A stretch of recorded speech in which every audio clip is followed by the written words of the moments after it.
இங்கே பாருங்க புனல் இன்னும் யாரும் இந்த மாதிரிலாம் யூஸ் பண்ணிட்டு இருக்கீங்க இன்னைக்கு சுத்தமான நல்ல எண்ணெய்ங்க சுத்தமான கடலை எண்ணெய் ஆல்ரெடி போயிடுச்சு வண்டிக்கு தேங்காய் எண்ணெய் அது தேங்காய் எண்ணெய் ஆல்ரெடி 5 லிட்டர் போயிடுச்சு சுத்தமான நல்லெண்ணெய் இதெல்லாம் என்னுடைய க்ளவுட் கிச்சனுக்காக அதுக்கப்புறம் இருக்கட்டும் இங்கே வாங்க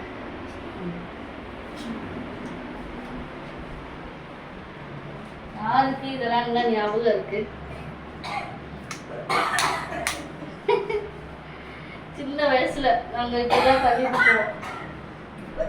இது எங்க அத்தை வீடு எங்க அப்பாவோட தங்கச்சி வீடுங்க எப்படி இருக்கு தண்ணி குளம் இருக்கு தண்ணி இருக்குல்ல எங்க அத்தை இன்னைக்கு நிறைய சமைச்சிருக்காங்க நல்லா சாப்பிட்டாச்சு பாருங்க அவங்க கிச்சன் எவ்வளோ நீட்டாக அரேஞ்ச் பண்ணி வச்சுருக்காங்க வத்தல் இது என்னத்த வத்தல் இது என்ன வத்தல் ஐயோ நான் சாப்பிட மாட்டேன் நான் சமைக்கிறது இல்லை அது என்ன வறுத்து கொண்டு தானே சாப்பிடுவோம் அப்பவே